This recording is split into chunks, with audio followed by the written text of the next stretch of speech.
Hi, ഞാൻ മോളമ്മയാണ് sugar ബാറിൽ നിന്നും. ഇന്ന് നമുക്ക് വളരെ ടേസ്റ്റിയും ഹെൽത്തിയുമായിട്ട് ഈസി ആയിട്ട് ഉണ്ടാക്കാൻ പറ്റിയ ഒരു സൂപ്പിൻ്റെ റെസിപ്പിയാണ്.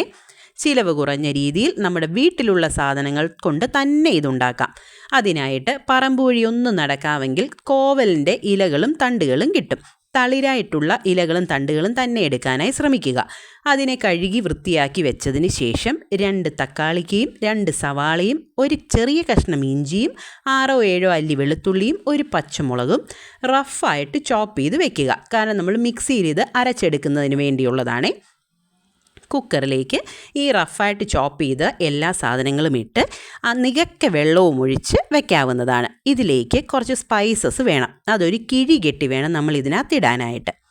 അതിനായിട്ട് ആവശ്യമുള്ളത് ഒരു ചെറിയ കഷ്ണം തുണിയിലേക്ക് 2 ഗ്രാമ്പുവും 2 ഏലക്കയും ഒരു ചെറിയ കഷ്ണം പട്ടയും 2 നുള്ള് പെരിഞ്ജീരകവും ഇട്ടിട്ട് അതിനെ ഒരു ചെറിയ നൂലും കൊണ്ട് വല്ലതും കെട്ടി ഒരു കിഴിപ്പരുവത്തിലാക്കി ഇതിലേക്ക് ഇട്ട് വെക്കാവുന്നതാണ്.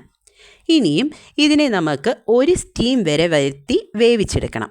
കുക്കറിൽ ഒരു സ്റ്റീം വന്നതിന് ശേഷം ആവി പോയതിന് ശേഷം അതിനെ റൂം ടെമ്പറേച്ചറിലേക്ക് ആക്കാനായി വേറൊരു പാത്രത്തിലേക്ക് മാറ്റി വയ്ക്കാം. ഇനിയും ഇതിൻ്റെ ടേസ്റ്റ് ഒന്ന് കൂട്ടാനായിട്ട് നമുക്ക് 1 കപ്പ് പാലിലേക്ക് 1/8 കപ്പ് കാഷ്യൂ നട്ട്സിനെ ഇട്ട് സോക്ക് ചെയ്യാനായി വയ്ക്കാവുന്നതാണ്. ഇതാണ് ഇതിന് ടേസ്റ്റ് വർദ്ധിപ്പിക്കുന്നത്. അത് സോക്ക് ചെയ്യാനായി വെച്ചതിന് ശേഷം മിക്സിയുടെ ജാറിലേക്ക് ഈ വെജിറ്റബിൾസ് എല്ലാം ഇട്ട് അരിച്ചെടുത്തുകൊണ്ട് വരാം. ഇതൊരു 3/4 കപ്പോളം ഉണ്ട്. പിന്നെ എൻ്റെ ചാനലിൽ ഞാനിടുന്ന എല്ലാ വീഡിയോസും നിങ്ങൾക്ക് ഇഷ്ടപ്പെടുന്നുണ്ടെങ്കിൽ ലൈക്ക് ചെയ്യാനും ഷെയർ ചെയ്യാനും സബ്സ്ക്രൈബ് ചെയ്യാനും മറക്കരുത്. FBയിലാണെങ്കിൽ എന്നെ ഫോളോ ചെയ്ത് ഫ്രണ്ട്സിനും റിലേറ്റീവ്സിനെല്ലാം അയച്ചു കൊടുക്കണേ. മോളമ്മ മാത്യൂസ് എന്നാണ് FBയിൽ എൻ്റെ പേജിൻ്റെ പേര്. കുക്കർ വീണ്ടും നമ്മൾ ആ കുക്കറിലേക്ക് ചൂടായി വന്നതിന് ശേഷം ഒരു ചെറിയ കഷ്ണം ബട്ടർ ഇടുക.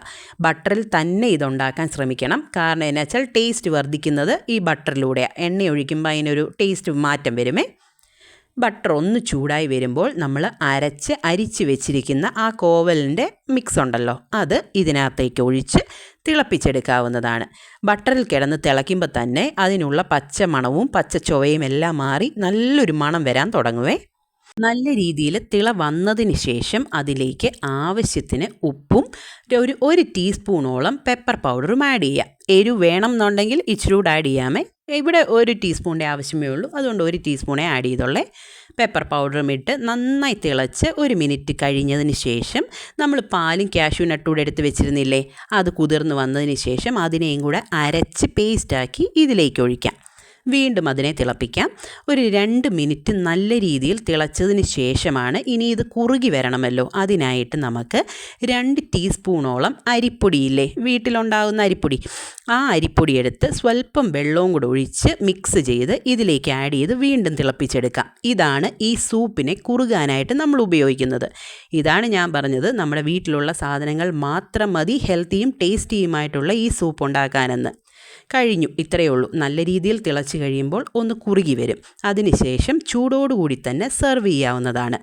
അപ്പം വളരെ ടേസ്റ്റും നല്ല ഹെൽത്തിയുമായിട്ടുള്ള ഈ സൂപ്പ് നിങ്ങൾക്ക് എല്ലാവർക്കും ട്രൈ ചെയ്ത് നോക്കാവുന്നതേ ഉള്ളൂ. ഷുഗർ പേഷ്യൻസിന് വരെ കഴിക്കാൻ അടിപൊളി റെസിപ്പിയാണ്. പിള്ളേർക്കും വീട്ടിലും എല്ലാവർക്കും ഇഷ്ടപ്പെടും. ഒന്ന് ട്രൈ ചെയ്ത് നോക്കണേ. അപ്പോൾ നിങ്ങളും ഹാപ്പി, ഞാനും ഹാപ്പി. താങ്ക്